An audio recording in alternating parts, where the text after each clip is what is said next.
Bahkan dalam Quran jelas sekali ada ayat yang sering dikutip oleh para mubaligh, fas'alu ahla dzikri in kuntum la ta'lamun.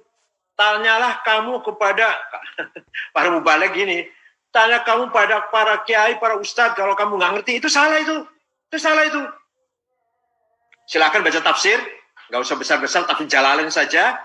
Itu artinya silahkan kamu bertanya kepada Yahudi dan Kristen. Ahli dzikir itu tanyalah kepada ahli dzikir. Siapa? Al-Yahud wan Nasara. Itu dalam tafsir loh. Tafsir Jalalain saja lah, nggak usah besar-besar lah. Kalau kamu tidak ngerti, kalau kamu tidak tahu, in kuntum la ta'lamun. Assalamualaikum warahmatullahi wabarakatuh. Alhamdulillah, salatu wassalamu ala rasulillah, amma ba'd. Kaum muslimin yang dirahmati Allah subhanahu wa ta'ala. Apa jadinya ketika penjelasan ngawur dari Bapak Said Agil Siraj ini kemudian dipakai oleh jamaahnya? Tentu akan kita lihat semakin jelas kemesraan mereka dengan orang-orang Yahudi dan Nasrani. Sekarang saja bisa kita lihat kemesraan mereka dengan orang-orang Nasrani. Natalan dijaga, Natalan sama-sama, ceramah di dalam gereja, sholat di dalam gereja dan sebagainya. Akan tetapi sikap mereka terhadap sesama muslim, beda pemahaman dengan mereka, dicap sebagai Wahabi, dicap sebagai radikal, ekstrim, intoleran. Kajiannya ditolak, dibubarkan, pesantrennya diserang, ditutup dan sebagainya. Karena memang sampai kapanpun orang-orang Yahudi dan Nasrani, mereka tidak akan pernah ridho kepada kaum muslimin sampai kaum muslimin ini mau mengikuti milah mereka, mau mengikuti agama dan syariat mereka. Sehingga siapapun yang dekat dengan mereka, mesra dengan mereka, pasti akan diajak untuk memusuhi agama Islam, baik secara langsung maupun secara tidak langsung. Memang Bapak Said Agil Siraj ini, kalau dilihat dari track recordnya, terindikasi sebagai orang Syiah atau liberal. Banyak statementnya yang cenderung membela orang-orang Syiah, membela orang-orang liberal, bahkan cenderung condong kepada orang-orang kafir. Salah satunya adalah yang disampaikan tersebut. Itu perkataan atau pemahaman yang disampaikan adalah benar-benar perkataan dan pemahaman yang ngawur. Bagaimana bisa kaum muslimin disuruh bertanya kepada orang-orang Yahudi dan Nasrani ketika tidak mengetahui tentang sesuatu? Dan justru dikatakan salah ketika mereka bertanya kepada ulama, bertanya kepada ustadz, bertanya kepada kiai dan sebagainya. Ini pemahaman yang ngawur. Dan tokoh seperti ini adalah tokoh yang merusak kaum muslimin. Bahaya pemahaman yang dibawa. Dan bagaimana sebenarnya pemahaman yang benar mengenai tafsir ayat tersebut? Kali ini yang membantah adalah sama-sama Kiai NU. Warga NU silahkan berpikir, kiai yang mana yang akan Anda ikuti? Kalaulah yang membantah adalah orang-orang yang Anda sebut sebagai Wahabi, maka bisa jadi Anda tidak akan percaya, tidak akan menerima. Akan tetapi ketika Kiai NU yang membantah, apakah masih Anda tidak mempercayai? Silahkan Anda dengarkan, kemudian Anda fikirkan, Anda renungkan. Fas'alu, bertanyalah ahli dzikri pada orang yang mengerti. In kuntum la ta'lamun, apabila kalian tidak tahu tentang suatu hal. Ayat ini tatkala Nabi Muhammad SAW diutus oleh Allah, maka orang kafir Quraisy ingkar kepada Nabi Muhammad. Kemudian Allah SWT mengajari Nabi Muhammad untuk memberitahukan kepada orang-orang kafir itu.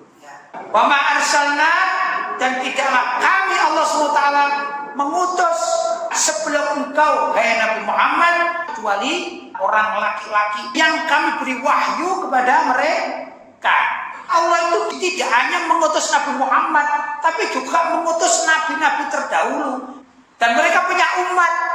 Lah umat di kalangan mereka ini seperti Nabi Musa alaihissalam, Nabi Isa. Ya, Nabi Musa itu ada orang yang beriman pada Nabi Musa.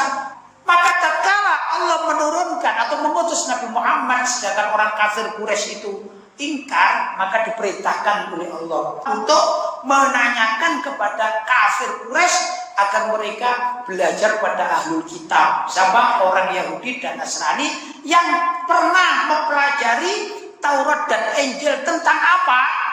tentang Nabi Muhammad pun diutus sebagai seorang nabi. Jelas ya? Kemudian para sahabat juga mengatakan, kami ini termasuk ahlul dzikri, yaitu orang yang mengerti. Siapa? Mengerti bahwa Nabi Muhammad itu tersebut namanya di Taurat maupun di Injil. Para ulama mengatakan bahwasanya ahlul dzikri adalah para ulama yang eksis di bidangnya, ahli di dalam bidangnya. Kalau sekarang ini ada orang yang mengatakan, oh kita umat Islam zaman sekarang ini nggak perlu belajar sama kiai, nggak perlu baca sama ulama, sama ustadz. Perlunya gimana? Itu kan ada fas'alu ahla dzikri in kuntum la ta'lamun. Nah, itu kalau di dalam tafsir Jalalain menurut orang ini, tanyalah pada tokoh-tokoh Yahudi dan Nasrani yang sekarang ini. Ini namanya man fassara Qur'an bi ra'yihi falyatabawwa maq'adahu minan nar.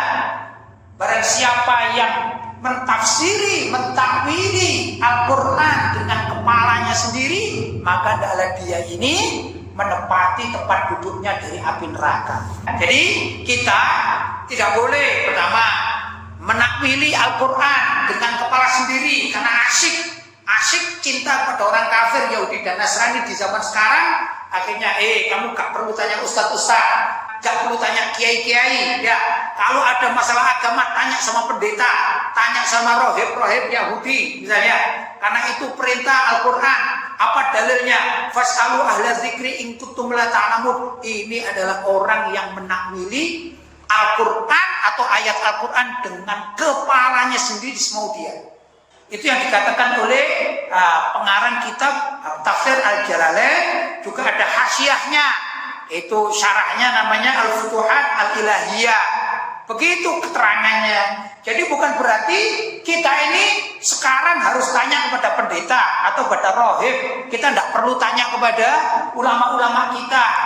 Tidak begitu, ya nah. Ini kan kebodohan yang dipelihara jadinya. Kaum muslimin yang dirahmati Allah Subhanahu wa taala. Alhamdulillah kita bersyukur masih ada kiai-kiai NU yang mereka masih baik, yang mau mengkritik sesama tokoh NU yang menyimpang. Dan orang-orang NU kami nasihatkan, lebih baik Anda mengikuti kiai NU seperti Kiai Lutfi Basori daripada mengikuti orang-orang semisal Said Agil Siroj, Yahya Sakuf, Yakut Khalil Qomas, Islah Bahrawi, Abu Janda, Miftah, Muwafiq, dan yang semisal dengan mereka.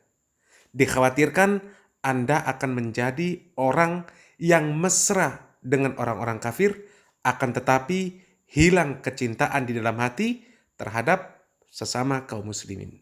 Semoga bermanfaat. Barakallahu fikum. Wassalamualaikum warahmatullahi wabarakatuh.